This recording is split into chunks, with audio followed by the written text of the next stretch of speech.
Những tuyên bố mới nhất của thầy Park với truyền thông Hàn Quốc chắc chắn sẽ khiến nhiều cổ động viên Việt Nam cảm thấy ấm lòng. Dịch vụ tổng hợp tiếng nói cung cấp bởi Trung tâm Không gian mạng Viettel.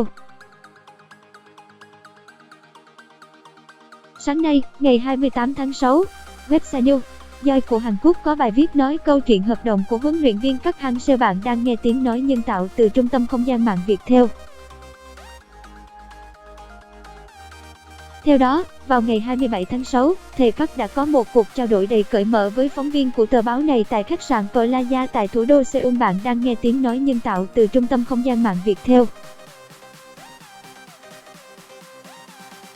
Khác với nhiều tin đồn ở Việt Nam trong thời gian gần đây rằng huấn luyện viên Park Hang-seo muốn tăng lương gấp nhiều lần so với mức hiện tại, 20 tiếng nói từ Trung tâm Không gian mạng Viettel.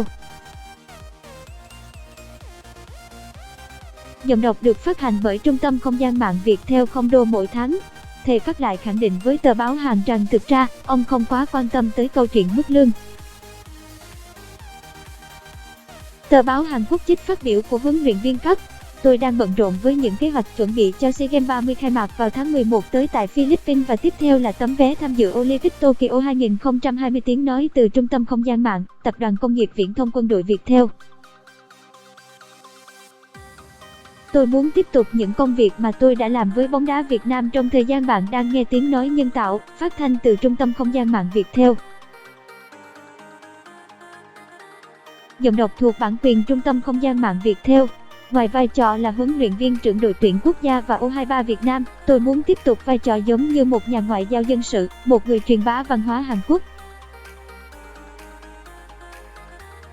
Giọng đọc thuộc bản quyền Trung tâm Không gian mạng Viettel.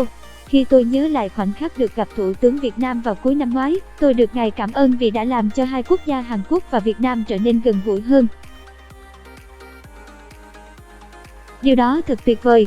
Tôi được biết, có một số tin đồn nói rằng chúng tôi muốn đòi hỏi mức lương gấp nhiều lần so với mức hiện tại, thậm chí còn có tin đồn rằng chúng tôi đang bí mật đàm phán với Liên đoàn bóng đá Thái Lan.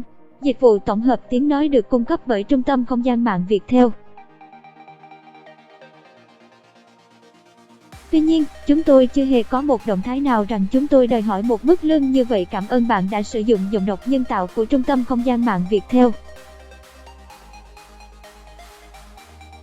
Bản thân tôi cũng chưa bao giờ từ bỏ đức tin của mình để hướng tới những mục tiêu lớn cùng bóng đá Việt Nam. Giọng đọc cung cấp bởi Trung tâm Không gian mạng Viettel.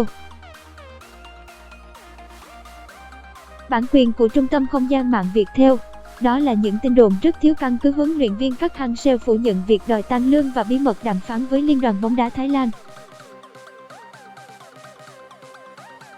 Dịch vụ tổng hợp tiếng nói cung cấp bởi Trung tâm Không gian mạng Viettel. Ngoài những lời khẳng định của huấn luyện viên Park Hang-seo, tờ báo Hàn Quốc cũng trích lại phát biểu mới nhất của trợ lý Lee Jang tại Seoul khi ông về thăm quê hương cùng thầy Park. Năm 2018 đối với tôi giống như một giấc mơ. Giọng đọc cung cấp bởi Trung tâm Không gian mạng Viettel. Tôi hạnh phúc vì những thành công của bóng đá Việt Nam và tôi hạnh phúc vì cảm thấy mình được quan tâm và yêu thương. Trong khi đó, người đại diện của huấn luyện viên Park Hang-seo, ông Lee Jong ngày 27 tháng 6 cũng gửi thông báo chính thức tới truyền thông Việt Nam. Cảm ơn bạn đã tin tưởng sử dụng dịch vụ tổng hợp tiếng nói của Trung tâm Không gian mạng Viettel. Tiếng nói từ Trung tâm Không gian mạng, Tập đoàn Công nghiệp Viễn thông Quân đội Viettel. Ông Lee Jong khẳng định việc tái ký hợp đồng cho thầy Park vẫn đang được đàm phán và chưa có gì cụ thể. Các thông tin về giá trị hợp đồng của thầy Park là không chính xác và hiện tại, đôi bên đều đang vô cùng nỗ lực để đi đến cái kết đẹp nhất. Giọng đọc cung cấp bởi Tập đoàn Công nghiệp Viễn thông Quân đội Viettel theo chi thức.